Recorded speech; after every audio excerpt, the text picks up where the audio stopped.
A second round of negotiations began. In toughness and adaptability, it can be made as strong as structural steel. Nkrumah faced a terrible dilemma. His advisors and the World Bank told him that if he accepted the price Kaiser was offering, the high expectations he had of the dam might not be realized. But if he refused, Nkrumah knew that Kaiser would pull out and the dam would never be built. Nkrumah was a man besieged. He had to do something. As you know, he had raised up hopes of the development of the country, that the Volta River project would turn Ghana into a modern industrial country. He had no other program. Insofar as he saw it as providing this minimum of the power which he saw, he was prepared to go along. The negotiations dragged on through the autumn of 1960. Neither side would give way on the electricity price. Finally, one hot afternoon in December, Edgar Kaiser decided to confront Nkrumah and force the issue. Kaiser asked for the meeting to be adjourned and went straight to Nkrumah and explained that perhaps his shareholders would not go along with the project if we asked for a higher power rate than Kaiser was asking for. A message came back after lunch there from Nkrumah that we're to go ahead and accept the rate.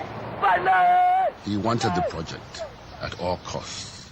KWAME Nkrumah and Edgar Kaiser on the 22nd of January 1962 signed the master agreement which enfolded every provision that was necessary between Edgar Kaiser's company and the Ghana government. When they had signed it, they stood up and clasped each other in a very, very genuine embrace. I was there together with a large number of other distinguished guests, and I don't think any of us will ever forget it. The following day we all went to Akosombo, and Nkrumah let off a vast charge and the scheme started.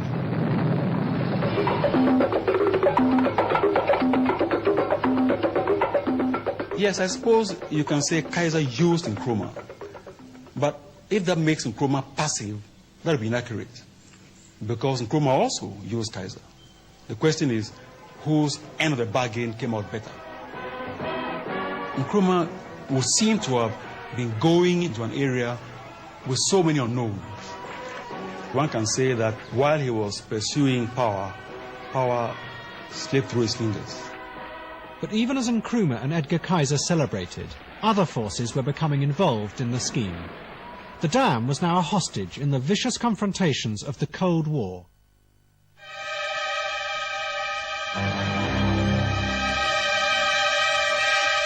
A year before, the Congo had been torn apart by a brutal civil war. America and the Soviet Union backed opposite sides. The policy of the new Kennedy administration was to fight the spread of communism in Africa. In 1960, Brezhnev, the president of the Soviet Union, had visited Ghana. It frightened America's leaders. They were determined that Nkrumah, despite his brand of African socialism, would be their man. Nkrumah was everything.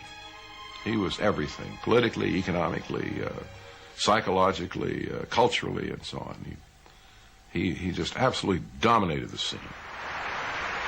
Nkrumah, though, wanted to keep Ghana and Africa out of the Cold War. President and distinct delegates, it's quite clear that a desperate attempt is being made to create confusion in the Congo, extend the Cold War to Africa, and involve Africa in the suicidal quarrels of foreign powers. The United Nations must not allow this to happen. But there was the dam. The American government realized that it was a powerful weapon with which to ensnare Nkrumah. Like the World Bank, the Kennedy administration had agreed to lend millions of dollars to the scheme. In an internal memorandum, the Secretary of State, Dean Rusk, made it quite clear what this money was for. By maintaining this leverage on Nkrumah, he wrote, the US will be in a better position to influence his policies. In public, though, it was called foreign aid. problem was that we foresaw that the progress that the Soviets were making in extending their communist ideology, particularly in Africa and to some extent in South America, certainly in the Middle East, and that therefore we had to counter that some way. And we countered it with foreign aid as a defense against the spread of communism. Bit by bit, Nkrumah's utopian vision was slipping away. The Volta scheme had become something very different from what he had originally intended. At every stage, the project had been shaped not by his idealism, but by powerful political and economic pressures. But Nkrumah still believed it was worthwhile, because once the dam was built, it could not be taken away. In time, it would become the engine of his country's future. Everyone was hopeful. Those absolutely were optimistic times for hope. Ghana was singular in the sense that it had everything. It had educated people. It had considerable infrastructure, 3 universities, schools, lawyers, doctors. It had everything going. It had everything going for it. The construction of the dam was to take 4 years.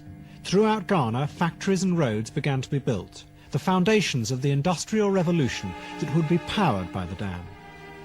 But with these trappings of the modern world came other forces that took Ghana's fragile economy even further from Nkrumah's control. Corruption is not a problem peculiar to any country. I personally feel that the only way in which you can stop corruption in a country is to build up a strong public opinion against it. Elements entered into the equation that had not been adequately foreseen, and perhaps the greatest of them was corruption. Corruption of government and of government people, and corruption, I call it corruption, on the part of foreign suppliers who tried to sell Ghana, in fact did sell Ghana, on investment in substantial industrial enterprises which were not properly designed for the country and did not in fact achieve success. In the early 60s, Ghana became a mecca for European industrialists eager to win large contracts from Nkrumah's government. They began to discover that the easiest way was to offer officials from Nkrumah's party a bribe. This soon became the accepted way of doing business in Accra. What resulted was a rush to sell Ghana anything, no matter how inappropriate for an emerging African nation.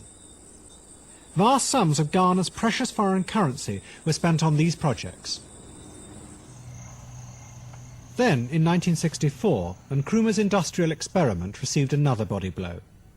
The world price of cocoa, which had been falling for 4 years, finally crashed. It was Ghana's main source of foreign exchange. The millions of pounds needed to pay for the new factories began to dry up. Ghana, once one of the richest countries in Africa, began to slide into debt.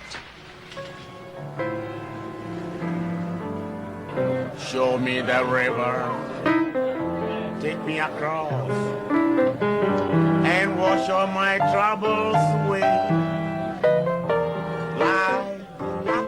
Nkrumah was an increasingly isolated figure on the world stage. What had once been seen as visionary ideas were now perceived as dangerous megalomania. And his country was sinking ever deeper into debt. By 1965, it had become very desperate. And I remember we decided to write a memorandum to Nkrumah to tell him the true state of affairs of the economy. I had written that the reserves were only £500,000. He looked at me and said, you didn't check the typing. You left a few zeros. So I said, no, sir, there are no zeros left. This is 500,000. That's all we have in the banks overseas. And he sat back. Then what he did was that he went round the table.